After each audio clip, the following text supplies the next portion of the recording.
नमस्कार, कश्मीरी पंडित कल्चर में मैं उज्जवल हांडू आपका स्वागत करती हूँ। श्रान सौंदर्य के पहले वीडियो में मैंने आपको श्रान के बारे में जानकारी दी और आज के इस वीडियो में मैं आपको सौंदर्य के बारे में जानकारी दूंगी। श्रान के साथ ही सौंदर्य भी 7वें, 9वें या 11वें दिन पर किया जाता है। यह एक सोशियो कल्चरल सेलिब्रेशन है जिसमें मुख्य रूप से परिवार की महिलाएं ही सम्मिलित होती हैं, जैसे परिवार में भाभी हैं, चाची, ताई और उनकी बहुएं आदि, यानी एक ही गोत्र की महिलाएं। इनके अलावा अगर आप चाहें तो बच्चे के मातामाल यानी ननिहाल वालों को भी बुला सकते हैं। यहाँ पर मैं आपको बता दूं कि हिंदू धर्म के अनुसार बच्चे के जन्म लेते ही उस परिवार के सदस्यों को 10 दिन तक होंस यानी कि सूतक लग जाता है, जिसका अर्थ है कि बच्चे के जन्म से 10 दिन तक नई माँ के साथ ही उसके ससुराल पक्ष में सभी को अशुद्ध माना जाता है और इस दौरान कोई भी बाहर का व्यक्ति इस घर में कुछ भी खाता पीता नहीं है। प्राचीन समय में होंस की इस प्रथा के द्वारा बच्चे के जन्म के बाद बाहर वालों का घर में आना जाना रोका जाता था।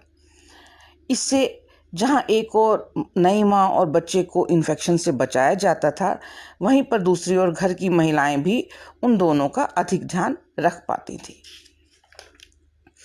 इसलिए यदि सौंदर्य का कार्यक्रम आप 7वें या 9वें दिन पर करते हैं तो इसमें केवल परिवार वाले ही शामिल होते हैं। अगर बच्चे के मातामाल वालों को भी बुलाया है तो केवल बच्चे आते हैं। और यदि सौंदर्य 11वें दिन पर करते हैं तो नवजात बच्चे के मातामाल से बड़े भी आते हैं, यदि उन्हें आपने बुलाया हो तो। अन्यथा यह आपके अपने परिवार में ही किया जा सकता है।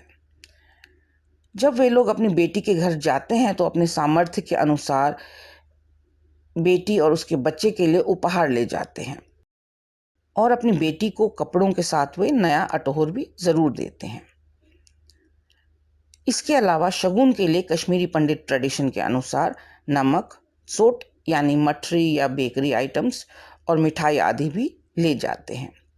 इसे कश्मीरी में हम फोत्सानुन कहते हैं। इस दिन उनका स्वागत द्वार पर आलत निकाल कर किया जाता है। अब हमें बुर्ज़मेट जलाना है। पहले जानते हैं कि यह रिचुअल क्या है और क्यों किया जाता है। भोजपत्र या बर्च बार्क को कश्मीरी में हम बुर्ज कहते हैं। यह एक मेडिसिनल प्लांट है जो कि एंटी फंगल, एंटीबैक्टीरियल, एंटीवायरल और एंटी स्ट्रेस एजेंट है। इसके अलावा यह डिओड्रेंट का काम भी करता है। हमारे यह रिचुअल्स प्राचीन समय से चले आ रहे हैं। तब बच्चों का जन्म घर पर ही होता था और जन्म देने से कमरे में जो अशुद्धियां आ जाती थी उनको भोजपत्र जलाकर दूर किया जाता था, यानी इससे डिलीवरी रूम को सैनिटाइज किया जाता था। वातावरण शुद्ध होने से माँ और बच्चे को इन्फेक्शन से भी बचाव हो जाता था और हमारे पूर्वज यह मानने लगे कि बुर्ज़मेट जलाने से बच्चे को बुरी नज़र नहीं लगती। आइए अब जानते हैं कि बुर्ज़मेट जलाने का यह रिचुअल कैसे करना है। जिस कमरे में माँ और बच्चा बैठते हों उस कमरे को हम अच्छे से साफ करते हैं। वहाँ पर किसी टेबल पर एक कैंडल या दिया, कुछ भोजपत्र और पानी से भरी हुई गड़वी रखी जाती है। घर की वरिष्ठ महिला भोजपत्र को कैंडल या दिए से जलाकर नवजात बच्चे के सिर के आसपास 3 बार घुमाती है और गाकर उसे शुभकामनाएं देती है। फिर जली हुई राख को गड़वी के पानी में डाल दिया जाता है। इसके बाद वह नई माँ के सिर पर भी भोजपत्र जलाती है और शुभकामनाएं और आशीर्वाद देती है और उसके बाद कमरे में उपस्थित अन्य महिलाओं के सिर पर भी इसी तरह भोजपत्र जलाकर शुभकामनाएं और आशीर्वाद देती है। और जब यह प्रोग्राम समाप्त हो जाए तो कैंडल बुझा दी जाती है और पानी को पेड़ के नीचे डाल दिया जाता है। आइए अब जानते हैं कि वह क्या गाती हैं।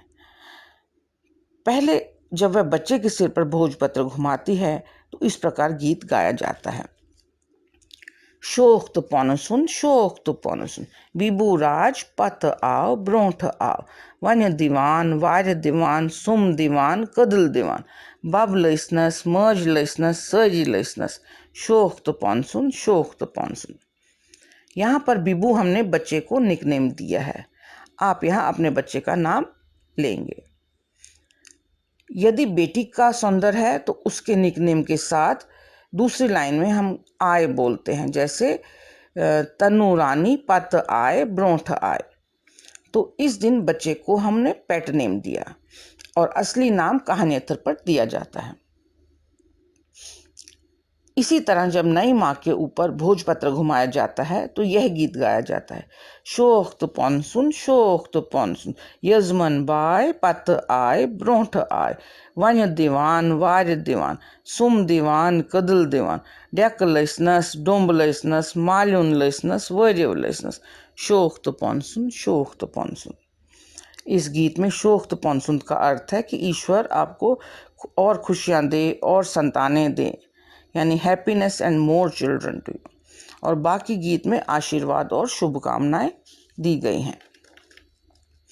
इस कार्यक्रम को हम कश्मीरी में बुर्जिमट काडिन कहते हैं। अंत में हमें ईश्वर को भोग अर्पण करके सेफ डिलीवरी के लिए उनका धन्यवाद करना है। इसके लिए घर में चावल, गाड़ यानी कि फिश, कली यानी येलो मीट और हंद यानी कश्मीरी साग पकाया जाता है। फिर एक कंबल बिछाकर उसके ऊपर एक काजवट यानी पेसल रखा जाता है। यह काजवट डिलीवरी रूम के प्रिजाइडिंग डीटी, जिसको कि कश्मीरी में हम हुर्राज कहते हैं, उनको रिप्रेजेंट करते हैं। फिर इन्हें हम तिलक और फूल लगाते हैं, धूप दीप जलाकर पूजा भी करी जाती है। भोजन से भरी हुई एक थाली इनके सामने रखी जाती है। इसके अलावा परिवार की अन्य महिलाओं के लिए भी 7 भोजन की थालियां रखी जाती हैं। पूजा करके भगवान के सामने रखी हुई थाली का भोजन हम बाहर किसी पेड़ के नीचे डाल देते हैं और बाकी थालियां परिवार के सभी महिलाओं को दे देते हैं। आजकल जॉइंट फैमिलीज नहीं है, इसलिए अक्सर परिवार में 7 महिलाएं नहीं आती हैं। इसलिए आजकल हम 7 कटोरियों में ही थोड़ा थोड़ा भोजन रखने लगे हैं। सबसे पहली थाली हम नई माँ को दी जाती है। खाना खाने से पहले वह हवनमेट हाथ में रखकर बच्चे के माथे को अपना हाथ लगाती है, फिर हवनमेट को थाली से बाहर रखकर ही खाना खाना शुरू करती है। तो इस तरह ईश्वर को धन्यवाद कर घर में एक फीस्ट का भी आयोजन हो जाता है और इसी के साथ सौंदर्य का यह कार्यक्रम पूरा होता है। तो ये था सौंदर्य पर मेरा वीडियो। अगर आपको पसंद आया हो तो लाइक और शेयर करें और मेरे चैनल को सब्सक्राइब ज़रूर करें। एक नए वीडियो के साथ जल्दी ही आपसे फिर मिलती हूँ। तब तक के लिए नमस्कार।